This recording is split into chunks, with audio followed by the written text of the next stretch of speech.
नीट परीक्षेचे पेपर फुटले, त्याच्यानंतर अनेक विद्यार्थ्यांनी आत्महत्या केल्या, कोणी त्याच्याकडे लक्ष दिलेलं नाहीये, सरकारला वेळ नाहीये, सत्ताधारी पक्षाला इतर पक्ष फोडाफोडीमध्ये जास्त रस आहे, पण जिथे देशाचं नशीब फुटतंय, विद्यार्थी आत्महत्या करतायत, त्यांच्याकडे लक्ष द्यायला त्यांना वेळ नाहीये.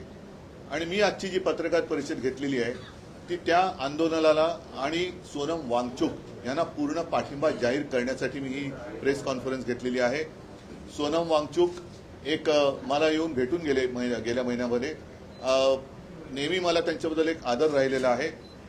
त्यांच्या खरं म्हटलं तर बुद्धिमत्तेचा देशाने उपयोग करून घ्यायला पाहिजे, पण अशाही व्यक्तीला देशद्रोही ठरवून तुरुंगात टाकलं जातं.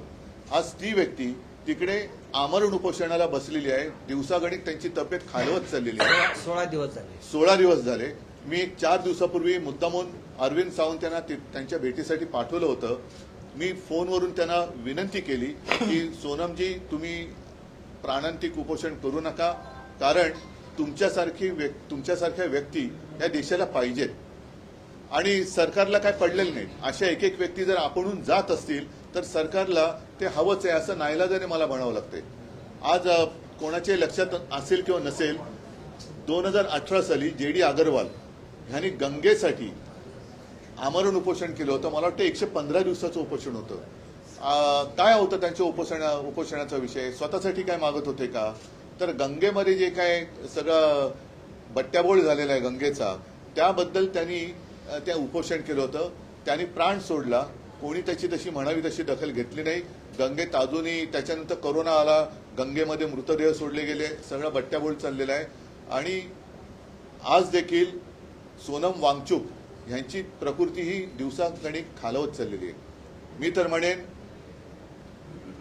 आज आता असा एक क्षण आलेला आहे, जरी मी या एका विषयासाठी प्रेस कॉन्फरन्स घेत असलो तरी सगळ्या जणांनी सगळे विषय घेण्याची आवश्यकता आहे असं नाही. मात्र एखादा विषय जरूर असा असायला पाहिजे की त्याच्यावरती देशातल्या सर्व राजकीय पक्षांनी एकत्र यायला पाहिजे. मी अजूनही तिथे कोणी पक्षाचे झेंडे घेऊन जावे या मताचा नाहीये, कारण अभिजित दिपके हा युवक देशातल्या युवकांचा आवाज तिकडे उठवतोय आणि हे युवक जे आहेत हे सुशिक्षित आहेत. म्हणजे आज सकाळी मी ते सोशल मीडियावरती बघितलं, ते असेल तर भयानक आहे, कारण 20 तारखेला मला वाटतं त्यांनी मोर्चा आयोजित केलेला आहे आणि अभिजित दिपकेने असा एक दावा केलेला आहे की येत्या 20 तारखेच्या आत काही गुंड तिकडे सोडून हिंसाचार माजून हे आंदोलन उधळून लावण्याचा काही जणांचा प्रयत्न आहे. हे फार हिणकस आणि नीच वृत्तीचे लक्षण आहे. एकूणच सोनम वांगचुक आहेत, अभिजित दिपके आहे आणि सगळे जे काही युवक आहेत हे कोणासाठी लढत आहेत? देशातल्या सर्व युवकांनीच नव्हे तर त्यांच्या पालकांनी सुद्धा जागं झालं पाहिजे की अरे, आत्महत्या करणारा हा जरी त्यांचा मुलगा होता किंवा त्यांची मुलगी होती, पण कदाचित उद्या आपल्यावरती वेळ येऊ शकते. हा विषय राजकीय पक्षाचा नाहीये, राजकारणाचा विषय नाहीये, हा देशाचा विषय आहे.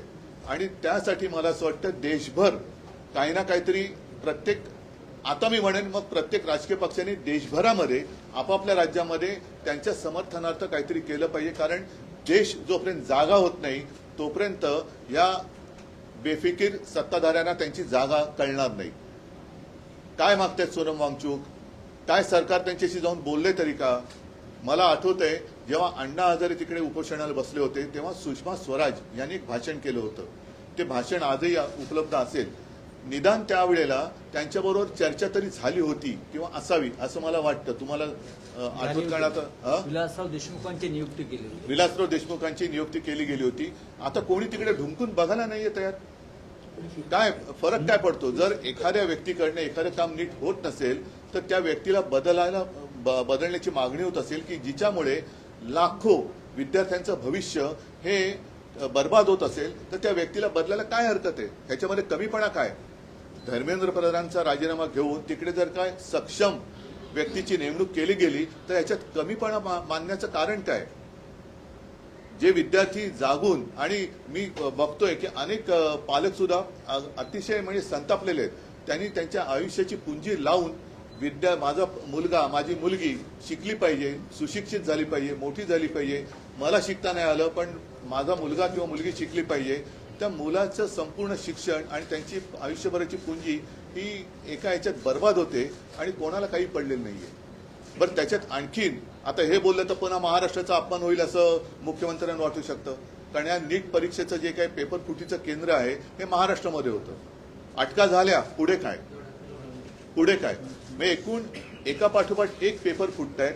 त्याच्यानंतर आपल्या महाराष्ट्रातल्या शिक्षण मंत्र्यांच्या घरासमोर सुद्धा आंदोलनं झाली.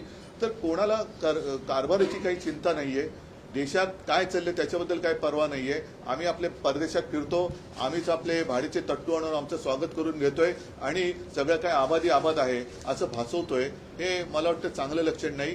आज परत एकदा सांगतो, मी शिवसेनेतर्फे सोनम वांगचुक आणि या मुलांच्या आंदोलनाला पूर्ण पाठिंबा जाहीर करत आहे आणि ज्या ज्या वेळेला शक्य असेल, जिथे आम्ही उतरण्याची गरज असेल तिथे महाराष्ट्रभर आम्ही तर उतरूच. आपल्या माध्यमातून मी देशातील सर्व पक्षांना सांगतोय की आपण देखील आपापल्या राज्यामध्ये, राज्यातील प्रमुख शहरामध्ये या युवकांना बळ मिळेल अशा पद्धतीने काही प्रतिकात्मक असेल, आणखीन काही असेल, हे समर्थनार्थ आंदोलन करा किंवा प्रदर्शन करा की जेणेकरून आजही देशातली युवा शक्ती, जी आपण देशाचे भाग्य विधाते समजतो, त्या भाग्य विधात्यांना कळेल की आजचे जे भाग्य किंवा दुर्भाग्य विधाते आहेत हे आपल्यासोबत आहेत.